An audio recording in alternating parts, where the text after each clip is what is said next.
खामोश वाकयात में नए आने वाले दोस्तों से गुजारिश है कि चैनल को ज़रूर सब्सक्राइब कर दें और बेल आइकन पर ज़रूर क्लिक करें ताकि हर नई आने वाली वीडियो का नोटिफिकेशन आपको बर वक्त मिल सके। तो चलते हैं आज के एपिसोड की जानिब। अच्छा, फिलहाल जाकर रेस्ट करो, थक गई होगी। दोनों वापस घर आए तो सब अपने अपने कमरों में जा चुके थे। शाहज़ैन अपने कमरे में चला गया और ऐना रेशम के साथ बातें कर रही थी जब उसने शाहवेज को अंदर आते देखकर कहा, क्योंकि उनके दरमियान की लड़ाई ऐना के सामने आई। वो नहीं चाहती थी। ऐना सर हिलाते हुए वहां से उठ गई और शाहवेज को गुड नाइट कहते हुए बाहर निकल गई। रेशम शाहवेज को इग्नोर करते हुए बिस्तर को ठीक करने लगी और वो बहाना ढूंढने लगा कि कैसे उससे बात करे। वो जब भी उसे पुकारने की कोशिश करता वो रुख बदल देती, मुंह फेर लेती। बिस्तर के पास से हटकर वो ड्रेसिंग मिरर के सामने आई और अपने बालों में ब्रश करने लगी। रेशम, उसने पुकारा, लेकिन रेशम ने जैसे सुना ही नहीं। अच्छा सॉरी, उसने मिरर में देखते हुए कहा। रेशम ने उसकी जानिब पलटते हुए उसे हैरत से देखा। आप मुझसे बात कर रहे हैं? खुद की जानिब इशारा करते हुए पलकें झपकी। नहीं, अपने आप से, उसने जलकर जवाब दिया। पागलपन की अलामत है ये, जल्दी इलाज करवा लो, उसने अफसोस जाहिर करते हुए कहा। इनफ रेशम, सॉरी कह रहा हूं ना। ठीक है, अब हो गई गलती, उसने आजिज़ी से कहा। गलती नहीं, बहुत बड़ी गलती, जिसके लिए सॉरी काफी नहीं है, वो फौरन बोली उसे घूरते हुए। तो फिर क्या करूं? ये लो अपना बिस्तर और बाहर जाके सो जाओ ताकि आइंदा कभी ऐसी बात दिमाग में भी आए तो जुबान पर लाने से पहले परहेज कर सको। शाहवेज के कहने की देर थी कि उसने तकिया और चादर उठाकर उसकी तरफ फेंकी। वो हैरत से देखता रह गया। देखो रेशम, मजाक मत करो, मैं, उसने कदम आगे बढ़ाते हुए जबरदस्ती मुस्कुराकर कहने की कोशिश की, लेकिन दूर और बाहर अभी के अभी। वो फौरन बोली, बाहर की जानिब इशारा किया और उसे गुस्से से देखा, ये बताने को कि वो इस वक्त मानने के मूड में नहीं। कैसी बातें कर रही हो यार, क्या सोचेंगे सब, उसने बेचारगी से कहा। सोचेंगे नवाब साहब की बेगम ने उन्हें कमरे से धक्के मार के निकाल दिया, उसने हंसते हुए कहा। हम बैठ के बात करते हैं ना, उसने हाथ थामना चाहा। वो फौरन पीछे हुई। बातें कल, अभी गुड नाइट, मुस्कुराकर बोली और उसे हाथ से जाने का इशारा किया। वो दांत पीस कर रह गया कि शहर का नवाब होकर भी बीवी के आगे उसकी एक नहीं चलती, और अगर कोई उसे बाहर सोते देख लेता तो उसकी इज्जत का फालूदा हो जाता। वो जाते जाते रुक गया और गुस्से से बिस्तर जमीन पर फेंका। नहीं जाऊंगा मैं, और सॉरी भी नहीं बोलूंगा, झुंझला कर बोला। वो मुंह खोले उसे देखने लगी। जब देखो अपनी मनमानी करती रहती हो, ऑर्डर देती रहती हो, शौहर हूं तुम्हारा, जरा तो इज्जत किया करो मेरी, खफा से अंदाज में कहा। उस पर रोब जमाने की कोशिश की। इज्जत? रेशम ने उसे घोरते हुए अपनी आस्तीन ऊपर चढ़ाई और उसकी तरफ बढ़ी। वो बेसाख्ता एक कदम पीछे हटा। रेशम ने उसका कॉलर पकड़े उसे अपनी जानिब खींचा। वो लड़खड़ाकर उसके करीब हुआ। ये क्या कर रही हो? हैरत से उसे देखते हुए कहा। रेशम ने उसको मुस्कुरा कर देखते हुए उसके वास्केट के बटन खोले और निकाल कर जमीन पर फेंकी। आइए नवाब साहब, लेटिए ना, उसे धक्का देकर पीछे बेड पर गिराया। वो हड़बड़ा के उसे देखने लगा। उठने की कोशिश की तो वो उसकी कोशिश को नाकाम बनाते हुए उसकी जानिब पूरी तरह झुकी। बताइए, क्या सेवा करूं आपकी? उसकी आंखों में देखते हुए मासूमियत से बोली। वो एक पल को उसे घूरता हुआ एकदम से पलटा और उसे नीचे किए खुद ऊपर हुआ। अब इतनी इज्जत करोगी तो बदले में मुझे भी कुछ देना पड़ेगा ना, उसके सुर्ख लबों को देखते हुए बोला। उसने घूरने की कोशिश की लेकिन लबों पर मुस्कुराहट आ गई। आई एम सॉरी, वो उसकी पेशानी को लबों से छू कर पीछे होते हुए बोला। पर मैं अब भी तुमसे वही कहूंगा कि तुम गलत कर रही हो। मैं जानता हूं तुम उन्हें खुश देखना चाहती हो, लेकिन इस तरह नहीं रेशम, यूं प्लानिंग करके नहीं, अपनी मर्जी ऐसे उन पर थोप कर नहीं। उसने अब के अपनी बात उसे मोहब्बत से समझाते हुए कहा। उनके नसीब में जो खुदा ने लिखा होगा वो ना हमारे चाहने से होगा ना किसी के रोकने से होगा। हमें बस उन्हें हिम्मत देनी है, उनका साथ देना है, अल्लाह से उनके लिए दुआ करनी है। हाथ से उसकी पेशानी पर के बालों को पीछे ले जाते हुए कहा। वो संजीदगी से उसे देखने लगी। मैं नहीं चाहता हमारी वजह से उनका दिल दुखे, इसलिए प्लीज तुम आइंदा ऐसा कुछ मत करना। उंगलियों से उसके गाल को छूते हुए कहा। ठीक है, नहीं करूंगी, रेशम ने हल्का सा मुस्कुराकर कहते हुए उसे यकीन दिलाया। अरे इतनी जल्दी मान गई? वो हैरत से बोला। इतने प्यार से कहोगे तो मना कैसे करूंगी? उसने जब कहा तो उसके चेहरे पर खुशनुमा रंग बिखरे। शाहवेज ने उसे मुस्कुरा कर देखते हुए लबों से उसके गाल को छुआ। वैसे भी उसकी ये कोशिश नाकाम हो चुकी थी, तो अब शावेज की बात मानने पर ज्यादा देर क्यों लगाती। ये सोचकर कि शायद तकदीर में ही कुछ और लिखा है, उसने अपना इरादा तर्क किया। कॉलेज का पहला दिन उसकी सोच जितना बुरा नहीं था लेकिन बहुत अच्छा भी नहीं था। नई जगह, जाने लोग, और ये ख्याल कि उसके बारे में सब क्या सोच रहे होंगे उसे परेशान किए हुए था। लेकिन उससे ये करना था अपने माजी की यादों को दफन करके अपने आप को इतना मसरूफ कर देना था कि कोई बुरे ख्याल या याद को जगह न मिले। हाय इनायत। कॉलेज खत्म होने पर बाहर निकलने ही लगी थी कि किसी ने पुकारा। उसने हैरत से पलट कर देखा, क्योंकि इतनी बेतकल्लुफी से उसका नाम लेकर पुकारने वाला कौन हो सकता है ये उसे समझ नहीं आया। अपने पीछे उसी लड़के को आते देखा जिसे गाड़ी से टक्कर लगी थी। आपको मेरा नाम कैसे पता? उसके वहां होने की हैरानी के साथ उसके यूं पुकारने पर भी हैरत हुई। नाम क्या, मैं तो आपके बारे में सब कुछ जानता हूँ।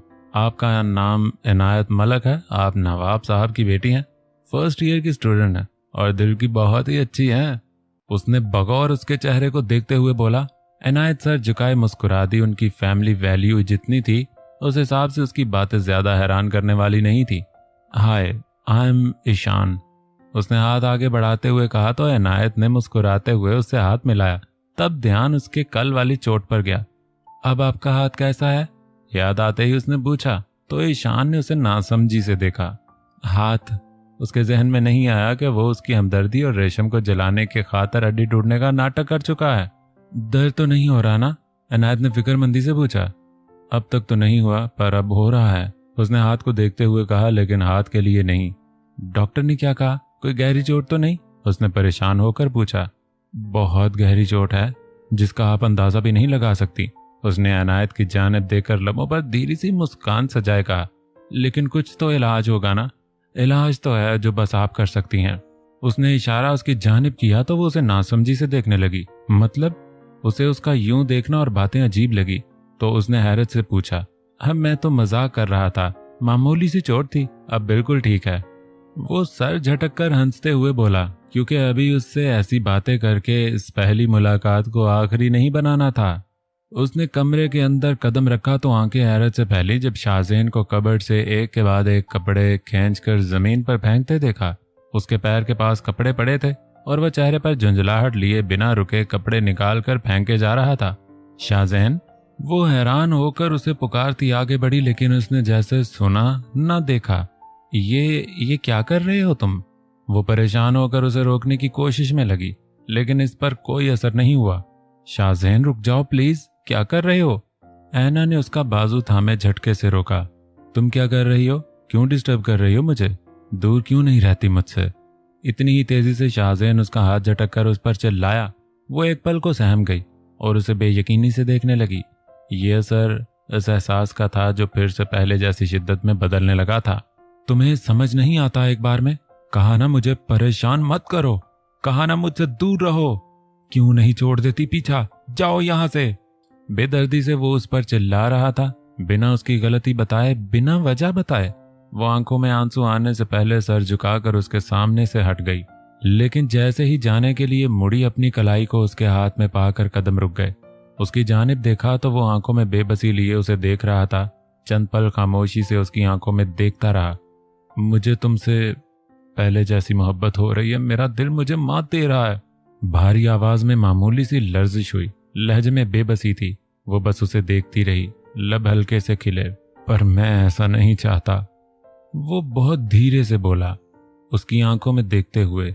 ऐना की आंख से आंसू फिसलकर गाल पर गिरा। शाहज़ैन ने उसकी कलाई को आजाद किए चेहरा दूसरी जानिब कर लिया और वो कदम पीछे लेती हुई पलटकर बाहर निकल गई। ना वो उसके सामने रोना चाहती थी, ना उन आंसुओं को रोक सकती थी। तभी बाहर आकर दरवाजे के करीब ही खड़ी रही। ऐना, रेशम ने उसे देखकर पुकारा और उसके पास आई। रो क्यों रही हो तुम? रेशम ने उसे आंसू साफ करते हुए देखकर कहा, संजीदगी से। रेशम, मैं क्या करूं? शाहज़ैन मुझे शायद कभी माफ नहीं कर पाएगा। इतने दिन तक वो रेशम के आगे ही अपना दिल हल्का करती आई थी और अब भी वही कर रही थी। मैं तुम्हें बताती हूँ कि तुम क्या करो, रेशम ने बेहद सर्द लहजे में कहा और वो उसे देखने लगी। तुम यहीं बैठकर आराम से रोती रहो। वो एक एक लफ्ज को चबा कर बोली और ऐना उसे हैरत से देखने लगी। वो हमेशा हिम्मत देती थी, लेकिन आज जितना रो सकती हो रोती रहो। जैन के गुस्से के लिए, उसकी नाराजगी के लिए, अपनी गलतियों के लिए, और जिस जिस बात से तुम्हें तकलीफ है उन सब बातों के लिए बस रोती रहो, क्योंकि तुम्हें सिवाय रोने के और कुछ आता ही नहीं। उसके लहजे में बेजारी, आजिज़ी सब कुछ था। मैं खुद पागल हूं जो इतने दिन से तुम्हें समझाने की कोशिशें कर रही हूं। ऐना ये करो, ऐना वो करो, ऐना सब ठीक हो जाएगा, लेकिन नहीं। गुस्से से उसके चेहरे का रंग सुर्ख हुआ और ऐना सर झुका गई। कैसे सब ठीक होगा? क्योंकि जीतोगी तो तुम तब जब लड़ोगी, और लड़ोगी तो तब जब तुम्हें आंसू बहाने से फुर्सत मिलेगी। तुम निहायत ही कमजोर और डरपोक लड़की हो, है ना? तुम सिर्फ रोना जानती हो, इन आंसुओं के पीछे खुद को छुपाना जानती हो, ताकि तुम्हें हालात का सामना न करना पड़े। ऐसे ही करती रहो, शाबाश। रेशम रवानी से कहती गुस्से से देखती वहां से चली गई, और ऐना बस उसके गुस्से और उसकी बातों को सोचती रह गई। शायद वो सच कह रही थी कि ऐना बहुत बुज़दिल और कमजोर है, तभी वो हर बात पर घबरा कर रोने लग जाती है। वो शाहज़ेन के आने से पहले तक भी रो रही थी और उसके आने के बाद भी बस रो रही थी। उसने कभी कुछ ठीक करने की कोशिश ही नहीं की थी।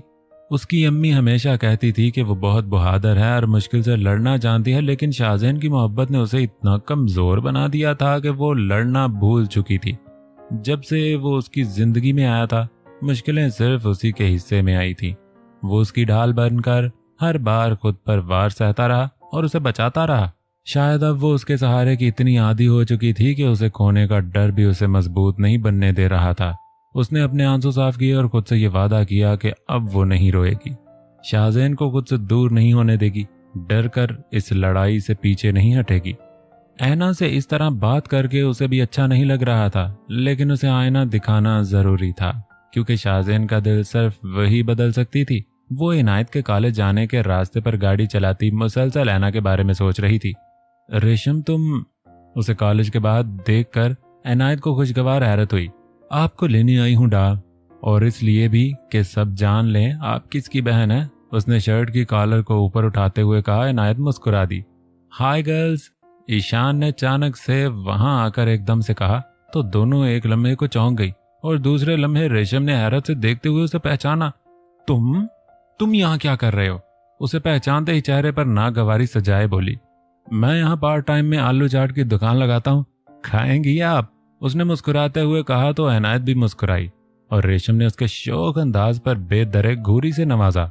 रेशम, ये ईशान है, इसी कॉलेज में पढ़ते हैं, मेरे क्लासमेट हैं और अब दोस्त भी। इनायत ने उसकी कंफ्यूजन दूर करते हुए दोस्ताना लहजे से कहा, और रेशम ने मुंह टेढ़ा किया, क्योंकि पिछली बार वो काफी बड़ी चालाकी कर चुका था। तुम्हें कोई और कॉलेज नहीं मिला पढ़ने को? उसने आंखें घुमाते हुए कहा। थे तो बहुत, लेकिन वहां आपके दीदार की उम्मीद नहीं थी ना, उसने फौरन जवाब दिया। अंदाज खालिस लोफराना था। जुबान संभाल कर बात करो, जानते हो कौन मैं? रेशम शाहवेज मलक। जैसे समुद्र में रहकर मगरमच्छ से बैर नहीं करते, वैसे लखनऊ में रहकर रेशम से बैर नहीं करते, आई समझ? गर्दन अकड़ाकर अपना तारुफ देते हुए उसके चेहरे के आगे चुटकी बजाई। मतलब आप लखनऊ की मगरमच्छ हैं? उसने मुस्कुराहट रोके आंखें बड़ी किए पूछा, और उसके अंदाज पर इनायत ने भी हंसी रोकी, जबकि रेशम का मुंह आंखें दोनों खुल गईं। तेरी तो। वो उसका गिरेबान पकड़े उसके पहले इनायत ने उसके आगे आते उसे रोका, और ईशान की नजरें इनायत पर टिकी। रेशम, ईशान मजाक कर रहा है। उसने झुंझलाई सी रेशम को पकड़े बमुश्किल रोकने की कोशिश की, वरना शायद वो उसका मुंह नोच लेती, जबकि वो इनायत को ढाल बनाए हंस के उसे मजीद चढ़ा रहा था। पिछले 2 दिनों में उसकी इनायत से बहुत अच्छी दोस्ती हो गई थी, जिसमें पहल से लेकर आखिर तक सिर्फ ईशान का हाथ था। डा, आप चलो यहाँ से, वरना इसका कत्ल हो जाएगा मेरे हाथों। वो इनायत का हाथ पकड़े दरवाजा खोलकर उसे अंदर बैठने का इशारा करती, साथ उसे घूर रही थी। बाय डी, ईशान ने इनायत को बाय करते कहा तो वो मुस्कुराई, जबकि रेशम ने उसके मुकाबिल खड़े होते दोनों हाथ कमर पर रखे। डी मतलब? उसे घूरते हुए पूछा। डा मतलब? उसने उसे अंदाज में खड़े होते सवाल किया। डा मतलब डियर आपी, उसने जताते हुए कहा। डी मतलब डियर इनायत, ईशान ने कंधे उचकते हुए कहा, क्योंकि दोस्ती में नो जी नो मिस, राइट डी?